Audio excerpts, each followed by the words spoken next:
All right, so let me tell you about one of my biggest regrets. It's not knowing about the 50-30-20 rule. And here's why. When I was still working for IBM, I had a nice six-figure income, but somehow at the end of the month, all of the money was gone, or at least most of it. And I wasn't alone. Most of my friends and coworkers, they were all smart people earning six figures. Well, you see, we all tried to save some money for investment and retirement, but somehow it seemed to be impossible. Why? Well, because back in the days, we all followed the same traditional money advice: save more, spend less, and put it into a retirement account and hope it grows.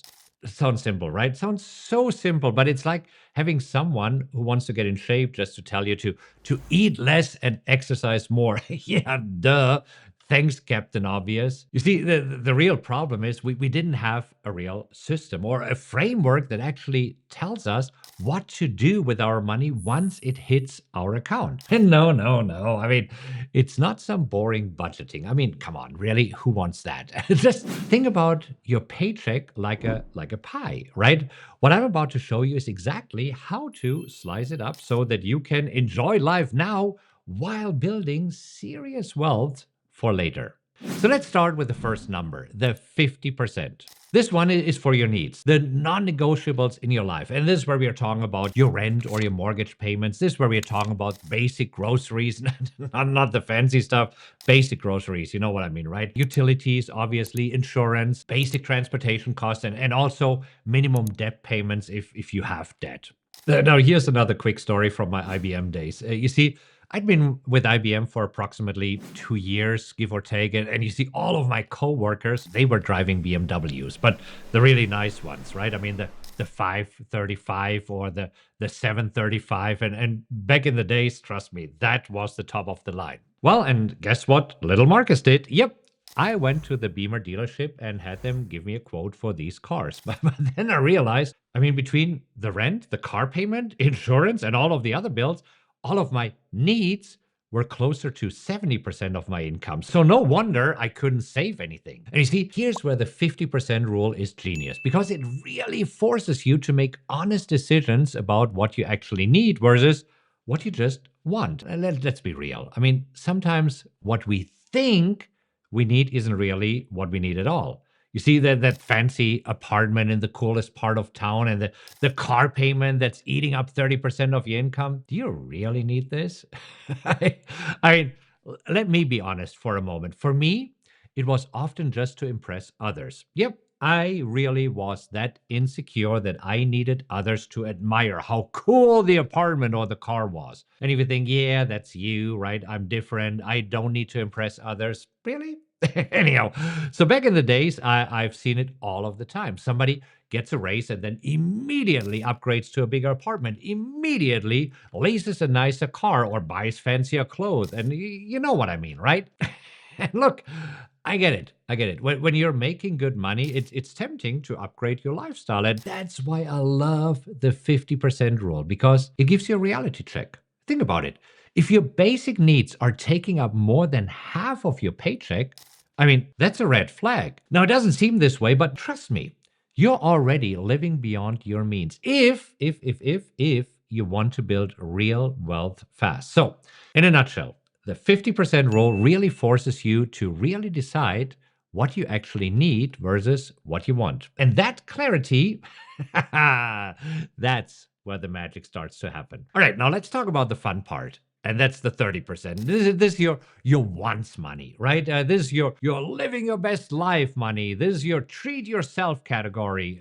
So let me ask you something. Have you ever felt guilty about buying that $70 steak when you were out at a restaurant, or shopping at Amazon at 2 a.m., or buying concert tickets when you should be saving more? Yes, trust me. I've been there. I always had that voice in my head saying, well, you should be saving this money. Here's what's crazy about the 50-30-20 rule. It actually gives you permission to spend money on stuff you love. Because in this bucket, this 30%, it's specifically for going out with friends. And yeah, that expensive steak. It's for shopping sprees if you're into it. It's for travel or even just quick and spontaneous trips. It's for concert tickets, whatever makes you happy. And the best part, you can spend it without feeling guilty. You know why? Well, because as long as you're sticking to that 30% number, you're still on track. So let me ask you a question. What usually happens when you try to cut out on all of the fun spending? When you don't spend any money on fun at all? When you go full Dave Ramsey mode or try to live like a monk? Well, I mean, if you're anything like me, you stop doing this altogether, right? It's like trying to stick to a super strict diet. You might eat salads for the whole week, but then you're going out with friends and maybe having a few beers and eat a whole pizza, and then you're feeling like crap about it. But you see, with the 30% rule, you've got built in freedom to enjoy life. You want the new iPhone? Cool. You want a fancy dinner with friends? Go for it. You want a new outfit? Why not? You see, as all of your one spending fits within that 30% bucket, you're good. No guilt, no shame, no I should be saving this. Because here's what these stick in the butt financial advisors won't tell you. The key to building wealth isn't about cutting out all of the fun, it's about finding the right balance. And that's exactly what this 30% portion is all about. You can spend money on stupid stuff and still be on track. Pretty cool, isn't it? All right, now for the real secret sauce, the 20% that changes everything. And here's why. If you just save 20% of your income, you can become a millionaire. I'm serious, because it's just pure math. And in a minute, I'm going to prove it to you. But let's talk about what the 20% rule does.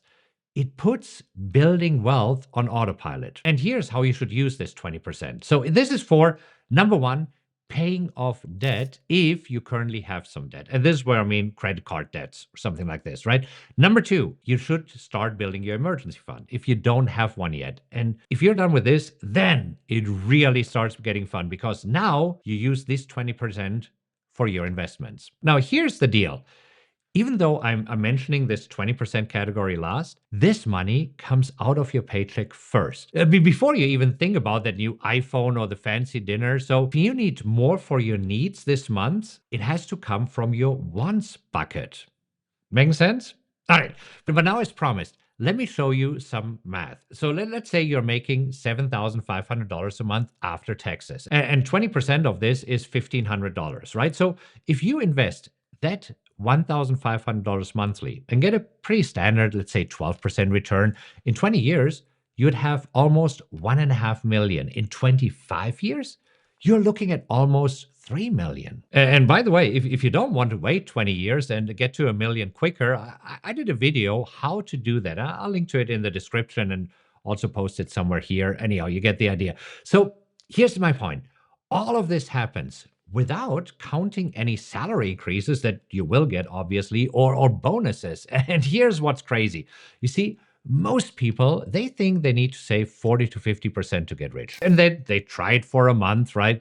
They realize it's impossible to maintain, and then they give it up completely. But 20%? I mean, come on, 20%? That's doable, especially when you've got that 30% fun money bucket that we talked about earlier. And you see, I wish someone had shown this to me when I first started at IBM, because I did the stupid stuff of doing budgets and all of these things like this, and I hated it. But all I should have done is just very simple, put my money into 3 buckets. Look, I know what you're thinking.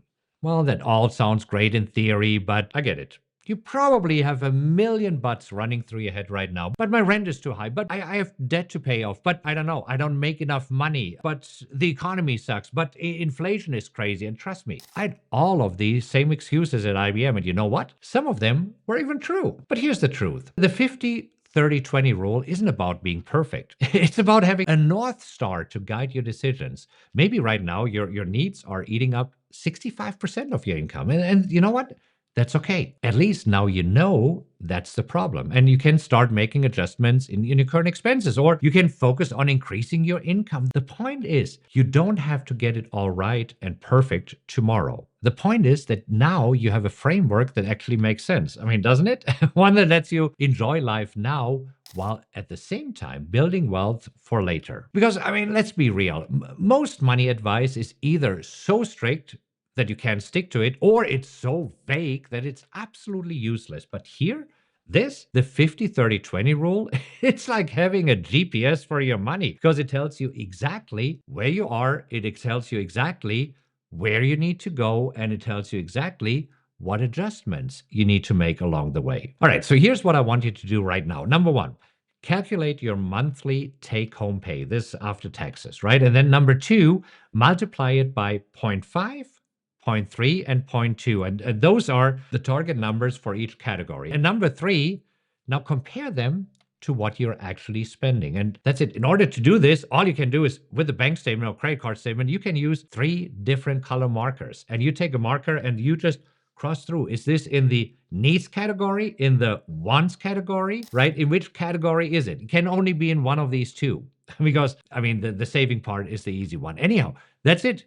Just start there. And really, don't stress if the numbers aren't perfect. And don't beat yourself up if you're way off. Just get clear on where you are right now. And I have another video for you about a super cool math trick that helps you reach your goals in half the time. And you should watch this right now. I'll link to it here, and then I'll see you in the next video.